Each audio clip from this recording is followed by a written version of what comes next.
Muito bom estar aqui para mais uma análise detalhada. E olha, a imersão de hoje promete, no mínimo, dar aquela sacudida em algumas estruturas que, às vezes são confortáveis até demais, sabe? Com certeza. O material de hoje não brinca em serviço. Pois é. A gente vai conversar sobre como quebrar aquela inércia paralisante do dia a dia. Como sair do lugar e começar a construir uma vida que seja, de fato, abundante. Exatamente. E a base da nossa conversa vem das ideias centrais do audiolivro O Poder da Ação, do Paulo Vieira. Que é um conteúdo denso. Super provocativo. Muito. É aquele tipo de obra que definitivamente não passa a mão na cabeça de ninguém. Não passa mesmo. E a nossa missão aqui, ao analisar essas transcrições, é extrair as ferramentas práticas. O que é fascinante aqui é que não ficamos só na teoria. Uhum. Estamos falando de coisas surpreendentes, desde como a postura e a linguagem corporal afetam os nossos resultados, Até a reestruturação daquelas crenças super profundas, né? Aquelas que a gente carrega desde a infância. exato. A ideia é mapear o que separa quem passa a vida inteira apenas sonhando com o sucesso de quem realmente arregaça as mangas e faz a coisa acontecer. E por que isso importa tanto para quem nos ouve agora? Porque, bom, independentemente do objetivo de quem está acompanhando esta nossa conversa, Seja dar uma guinada na carreira, ou revolucionar a própria saúde, ou até resgatar relacionamentos que parecem estar por um fio. o segredo não tem absolutamente nada a ver com sorte. Nada. Tem tudo a ver com ação direcionada. Então, certo, vamos desempacotar isso. Vamos lá. E eu quero começar com uma história que me pegou muito de surpresa logo no início da nossa pesquisa. É a metáfora da frigideira pequena. Fantástica. Ela ilustra perfeitamente o mecanismo da nossa autossabotagem. É impressionante. Vamos imaginar a cena juntos. Tem um senhorzinho pescando com a maior tranquilidade em um barquinho de madeira. Um rio calmo. Isso. Ele joga o anzol, espera um pouco e, de repente, a linha puxa com força. Ele traz um peixe enorme, um tucunaré belíssimo. Aquele troféu que qualquer pescador iria comemorar muito. Sim. Mas aí, olha o que ele faz. Ele olha para o peixe, mede o tamanho com as mãos, balança a cabeça e joga o peixe de volta no rio. Chega a dar uma aflição, né? Total. E não para por aí. Minutos depois, ele joga o anzol de novo e puxa outro peixe gigante, um tambaqui de uns 10 quilos, enorme. E a reação dele é a mesma. A mesma. Ele mede o peixe, faz uma cara feia, de descontentamento e devolve para a água. É irracional. Aí, na terceira tentativa, ele pesca uma tilápia bem pequena, quase do tamanho da palma da mão. E aí ele abre um sorriso, imagino. Um sorriso enorme, super satisfeito. Ele pega a tilápia pequenininha e guarda com o maior carinho no cesto. O que não faz o menor sentido lógico. Nenhum. Aí um outro pescador que estava assistindo a essa cena absurda de longe não se aguenta. Ele rema até lá e pergunta: "Meu senhor, por que os troféus estão sendo jogados fora e os peixes minúsculos estão sendo guardados?" E a resposta dele é o ponto central dessa metáfora. É de cair o queixo. O senhorzinho responde que o problema é que lá na casa dele a frigideira é bem pequenininha, então não cabe esses peixões de jeito nenhum. O que é fascinante é que é como isso traduz o conceito de abundância versus disfunção. Que é um pilar da obra, né? Sim. O material propõe uma visão muito categórica. O ser humano foi concebido para experimentar uma vida abundante, em todas as áreas possíveis. Financeira, familiar. Saúde, emocional, tudo. Qualquer coisa menor do que essa abundância total, a obra classifica como uma disfunção. E a tragédia do dia a dia é que muitas pessoas caminham pela vida carregando frigideiras minúsculas, frigideiras emocionais, intelectuais. E acabam aceitando só os peixinhos pequenos da vida. Exatamente. Porque, no fundo, a crença é de que não há capacidade ou não há merecimento para lidar com algo maior. O peixão assusta porque não cabe na visão de mundo que a pessoa construiu. Nossa, e isso bate de frente com uma distinção que eu achei brilhante no texto. A diferença abissal entre o que é normal e o que é comum. É um choque de realidade. Tem um exemplo que é um verdadeiro soco no estômago, porque todo mundo já presenciou algo parecido. Pensemos na rotina de um pai de família, padrão hoje em dia. Aquela rotina exaustiva. Isso. É o fim do dia, ele chega em casa destruído. O nível de estresse lá no teto. Ele entra, passa pela sala, o filho adolescente está jogado no sofá. Sem nem tirar os olhos da tela do celular. Exato. Os dois trocam um aceno de sobrancelhas, no máximo. Aí ele vai até a cozinha, a esposa nem levanta para dar um abraço, só pergunta friamente se ele lembrou de trazer o pão da padaria. Uma frieza total. E termina com ele jantando sozinho, requentando uma comida qualquer no micro-ondas.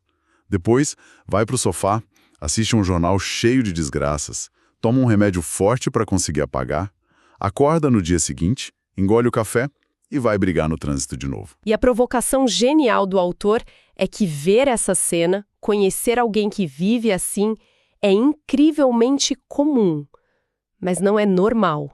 É comum, mas não deveria ser o padrão. Exato. O normal, de acordo com essa filosofia, deveria ser a abundância. O normal seria chegar em casa e ser recebido com alegria, sentar à mesa, jantar com a família conversando sobre o dia. Planejar o futuro juntos, ter energia. Sim, mas como a sociedade chegou nesse ponto de aceitar a disfunção tão pacificamente? A resposta passa muito pela mídia e pelo ambiente. A gente acaba absorvendo tudo isso. Sem dúvida. Novelas que glamorizam o sofrimento, jornais que vendem medo em horário nobre.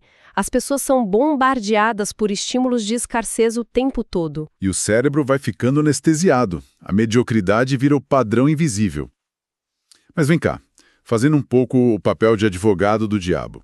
Claro. Não seria natural estar exausto. Porque a vida moderna é dura. A carga de trabalho é de 10, 12 horas. Como é que não se aceita esse cansaço como o pacote normal da vida adulta? Esse é um ponto crucial de esclarecer. O cansaço físico, aquele do músculo depois de um longo dia de trabalho, é fisiológico, é natural. O que não é natural é a falência emocional, a desconexão. Ah, entendi. A ausência de alegria. Exatamente. Quando se normaliza a falta de afeto ou a falta de energia vital com aquela frase de "é assim mesmo, a vida de adulto é isso", a pessoa entra num espaço de anestesia profunda. E essa anestesia leva à aceitação de situações cada vez piores. O que faz um gancho absolutamente perfeito para a segunda grande imagem dessa nossa pesquisa. E eu já deixo um aviso para quem nos escuta que é uma imagem bem indigesta. Bem visceral. É a metáfora do tonel de esterco. Quem nos ouve, tente visualizar a seguinte cena. Um barril de madeira gigantesco, cheio até a borda com um esterco pastoso. Com um cheiro insuportável. Absurdamente repulsivo. Tem moscas sobrevoando, é um cenário caótico. E lá dentro, sentada confortavelmente no meio daquela sujeira toda, está uma pessoa muito querida. Uma pessoa que a gente ama. E aí bate o desespero. A gente grita da beirada do tonel: "Saia daí agora! Vem pra cá, deixa a gente ajudar a te limpar, você merece um lugar limpo." E o que a pessoa faz? Ela balança a cabeça e recusa. E não só recusa, ela começa a inventar desculpas super elaboradas para explicar por que continuar afundada naquele esterco é uma ótima ideia. O tonel é quentinho, o cheiro nem tá tão ruim assim. Essa imagem, por mais grotesca que seja, é a representação mais precisa da nossa famosa zona de conforto. Que de conforto não tem nada. Nada, é só uma paralisia que se tornou familiar, a sujeira já é conhecida e essas desculpas que a pessoa grita de lá de dentro são categorizadas na obra como historinhas. As famosas historinhas. São estruturas linguísticas mentais que as pessoas criam para validar os próprios fracassos, para justificar a inércia. E o material divide essas historinhas em 3 categorias. A primeira são as mentiras. O clássico auto-engano. Sim. Pensemos em alguém que jura de pé juntos que não consegue emagrecer por causa de um metabolismo lentíssimo. Mas a realidade é que essa pessoa assalta a geladeira de madrugada todos os dias. A mentira cria um escudo. Para não enfrentar a falta de disciplina. Aí temos a segunda categoria, que são as brincadeiras. É quando se usa o humor como mecanismo de defesa. É aquele caso do sujeito que está super acima do piso, o médico já avisou do risco cardíaco. E ele dá um tapinha na barriga. Isso. E solta uma piada dizendo que a barriga é um calo sexual, ou que é um investimento de anos em cerveja artesanal. Todo mundo dá risada, o clima fica leve, mas o cérebro da pessoa recebe o comando de que aquilo não é um perigo. A brincadeira varre o risco para debaixo do tapete. Agora, a terceira categoria é a que mais me chamou a atenção, que são as verdades. E é a mais perigosa de todas. Mas peraí, como é que uma verdade pode ser uma historinha prejudicial? Se a coisa é verdade, não é um fato inquestionável? É um fato, mas o veneno está em como esse fato é utilizado pela mente. Vamos imaginar um empresário. O pequeno negócio dele está afundando em dívidas. Quando perguntam sobre a crise, ele culpa a economia do país, culpa os impostos altíssimos, a burocracia do governo. O detalhe cruel é que ele não está mentindo em nada disso. Os impostos são altos mesmo. A economia pode estar estagnada. Sim. Mas essa verdade vira uma historinha tóxica quando ele a usa para se eximir completamente de qualquer responsabilidade como gestor. Ele joga a culpa no sistema. Exato. Ele usa um fator externo real para mascarar a própria inércia. Ele ignora que os concorrentes diretos dele, que enfrentam a mesma economia e os mesmos impostos, estão prosperando porque inovaram. Aqui é que a coisa fica realmente interessante, quando a gente mergulha na explicação neurológica disso tudo. Porque o nosso cérebro não tem a capacidade de diferenciar uma mentira contada 1000 vezes de uma verdade emocional. É um mecanismo biológico fascinante. Quando alguém repete uma historinha exaustivamente, seja a piada do calo sexual ou a desculpa econômica, o cérebro recebe isso como um comando, como um destino traçado. E ele relaxa. Exatamente. Se a história é "eu não tenho dinheiro porque o sistema é injusto", o cérebro para de gastar energia procurando soluções. Ele transforma essa narrativa numa profecia que vai se realizar. E a solução para isso não é só tentar parar de pensar na historinha. O vazio tem que ser preenchido ativamente. Em vez de focar na crise externa, a narrativa interna precisa ser reescrita para ação. Mas para conseguir reescrever essa história, a gente esbarra na premissa mais dura da imersão de hoje. E, ao mesmo tempo, a mais libertadora. Que é a autorresponsabilidade. A base de toda a mudança. É a ideia de que cada indivíduo é o único responsável pela vida que tem levado. Ponto final. Se a vida da pessoa está um caos absoluto, foi ela que, por meio de ações ou omissões, se colocou lá. E se a vida está incrível, o mérito também é dela. Ninguém vai vir salvar ninguém. É um choque de realidade brutal, porque arranca as nossas muletas de uma vez só. E, para ancorar essa ideia na mente, o autor traz um princípio chamado de regra 10-90. Regra 10-90. Isso. Essa regra propõe que os eventos externos, o que acontece de fora para dentro, correspondem a apenas 10% da nossa vida. E os outros 90%? Os 90% restantes são determinados exclusivamente pela forma como escolhemos reagir a esses 10%. E o exemplo histórico usado no livro para ilustrar isso é absolutamente irrefutável: Nelson Mandela. É um caso que não deixa margem nenhuma para desculpa. Foram 27 anos numa prisão, grande parte disso numa solitária, quebrando pedras. Exato. Ele não tinha nenhum controle sobre os captores, nem sobre as paredes daquela cela minúscula, ou sobre a crueldade do regime. Aquilo era os 10% que a vida despejou em cima dele. Ele não escolheu aquilo. Não. Mas ele manteve controle absoluto sobre os seus 90%. Sobre os pensamentos dele, as leituras, a forma de tratar os guardas. Enquanto o esperado seria adoecer de ódio. Ou cair numa depressão profunda. Sim, mas ele transformou a prisão em uma universidade mental. Se recusou a ser vítima e se preparou silenciosamente para, ao sair, liderar uma nação inteira. É inspirador demais. E para descer isso para o nosso nível, para o dia a dia do escritório, para dentro de casa, o material propõe as chamadas 6 leis da autorresponsabilidade. Que são quase um manual de etiqueta para a mente. São mesmo. A primeira lei, por exemplo, é sobre não criticar as pessoas. E não significa ser passivo. É que, se for preciso corrigir alguém, o foco deve ser dar uma sugestão de melhoria e não atacar o caráter da pessoa. E a segunda e a terceira falam muito da nossa postura diante do caos. Não reclamar das circunstâncias e não buscar culpados. O que já corta o hábito da murmuração pela raiz. Isso se conecta com a quarta lei, que é não se fazer de vítima. Essa tem uma base psicológica forte.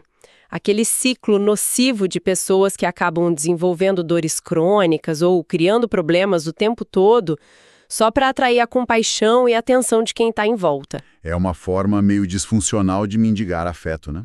Infelizmente, sim. Aí vem a quinta lei, que é sobre não justificar os erros. A analogia clássica do Jardim do Éden no texto é ótima. Adão comeu o fruto, mas logo apontou o dedo e disse que a culpa foi de Eva. E a Eva apontou para a serpente. Ninguém bateu no peito para dizer, eu errei, o que eu posso aprender com isso? Fica um passando a batata quente para o outro. E por fim, a sexta lei.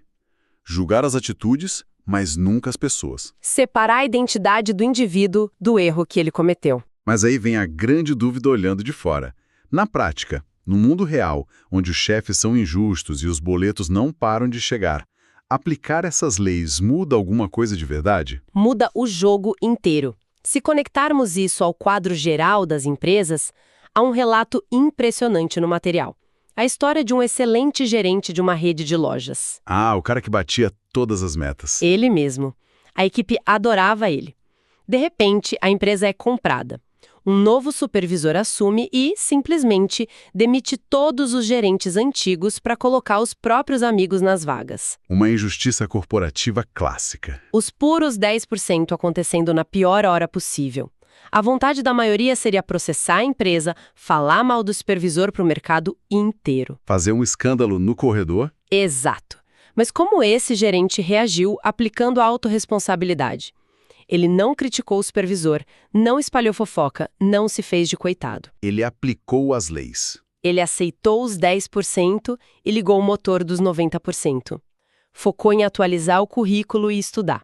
Em menos de um mês, a postura profissional dele, inabalável, chamou tanto atenção no mercado que ele foi contratado por uma rede concorrente e muito maior. Para ganhar mais e liderar uma equipe maior ainda. O que seria uma tragédia para quem vive de contar historinha virou um trampolim. Isso mostra que a teoria funciona maravilhosamente bem. Mas saber de tudo isso não basta se a pessoa não tirar os planos do papel. E isso nos leva a uma das frases mais fortes do autor.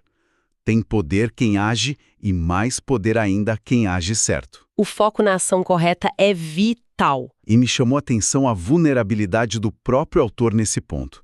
Ele relata que durante uns 13 anos da vida adulta, ele trabalhou feito um maluco. Eram 14 horas por dia, varando noites, sem final de semana. Um esforço hercúleo. E no fim desse período todo, ele olhou para os lados e não tinha construído absolutamente nada.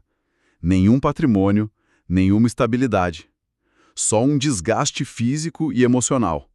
Ele tinha muita ação, mas era uma ação totalmente sem foco. E para ilustrar a importância do foco, a metáfora da lupa é perfeita do ponto de vista científico. Me lembrou na hora da infância, aquela brincadeira perigosa de pegar uma lupa e tentar queimar uma folha seca usando a luz do sol. É exatamente a mesma física que explica o sucesso humano. A luz do sol é incrivelmente vasta e poderosa. Mas se ela incide de forma dispersa sobre a folha, no máximo ela aquece a superfície. Nada muda. Mas quando a gente posiciona a lupa... Isso, quando toda aquela energia gigantesca é obrigada a convergir para um único ponto microscópico, gera fogo quase instantaneamente. A intensidade muda tudo. O foco funciona igual. A energia que se desperdiça em dezenas de direções não gera impacto. Mas quando a energia mental e física é canalizada para um único objetivo, a mudança é explosiva. Só que vamos combinar, manter a lupa parada no mesmo ponto hoje em dia é quase um ato de resistência heróica. A gente vive rodeado por ladrões de foco. As distrações estão por toda parte. Redes sociais apitando a cada segundo, grupos de mensagens, fofocas no trabalho, o consumo compulsivo de notícias que não agregam em nada, mas tem uma crítica no material que vai além da tecnologia. Uma relação entre a falta de foco e a imaturidade. É uma análise bem contundente.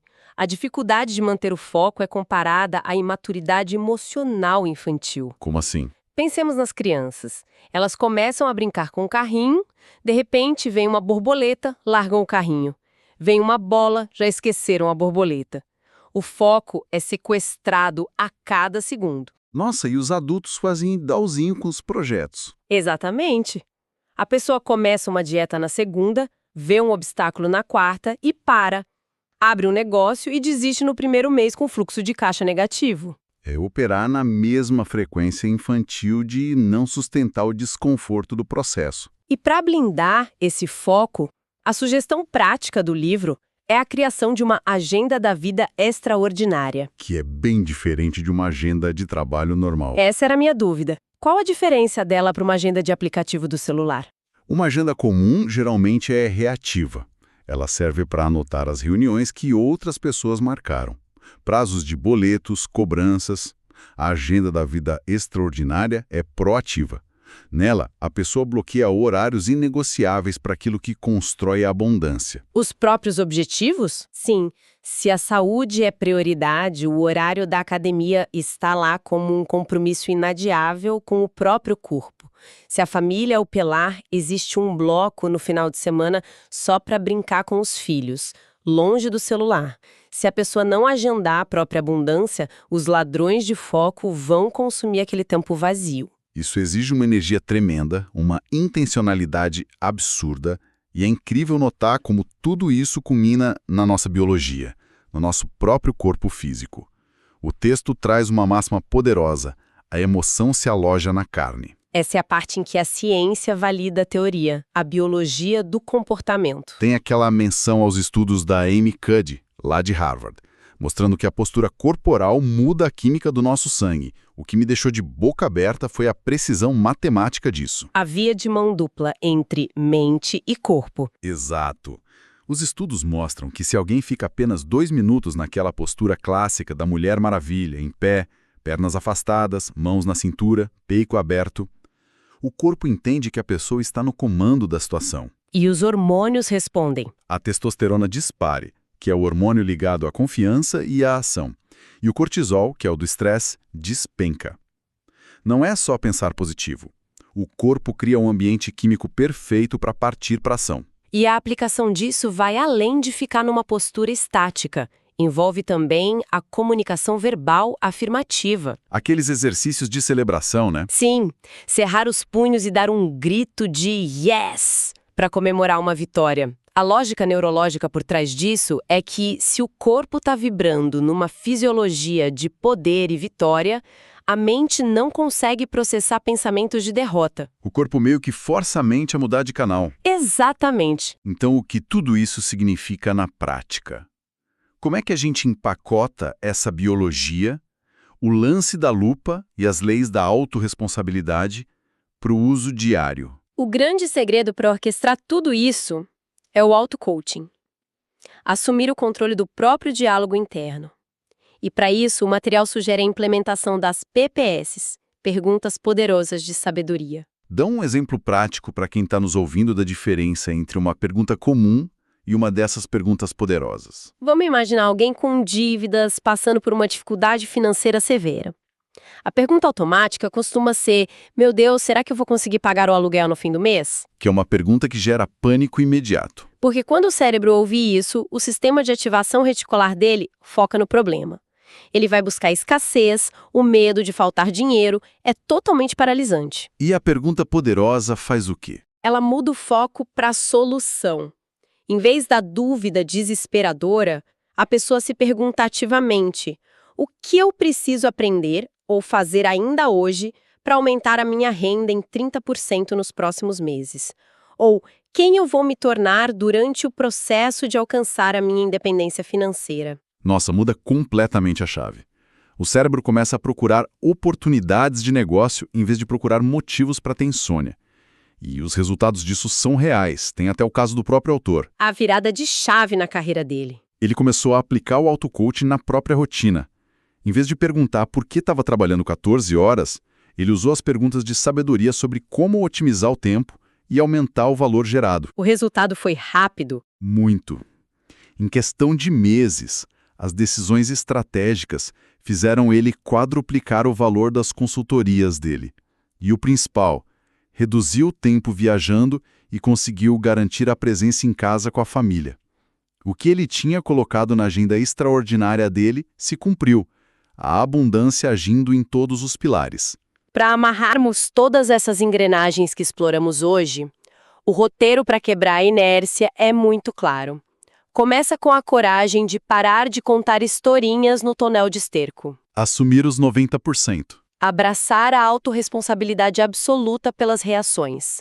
Canalizar a energia como uma lupa com a agenda focada e usar a postura do corpo e as perguntas certas para direcionar o cérebro. É um resumo perfeito. E para fechar esse nosso mergulho profundo, eu quero deixar uma reflexão, um desafio mental para quem está com a gente até agora.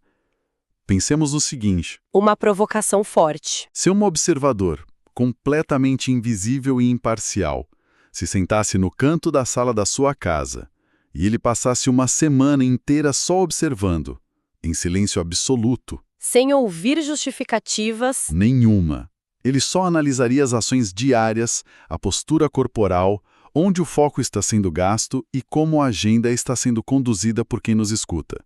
Baseado estritamente nessas ações, que tipo de futuro esse observador diria que está sendo construído? Seria um futuro inegável de abundância ou apenas um ensaio de mais uma historinha? é uma reflexão que exige muita honestidade. E a grande beleza é que o roteiro pode ser reescrito hoje. Com toda a certeza. Porque o poder está na ação. Muito obrigado pela companhia de quem embarcou com a gente nesta análise. Que as ideias de hoje sirvam de faísca para realizações gigantescas. Um grande abraço e até o nosso próximo mergulho profundo.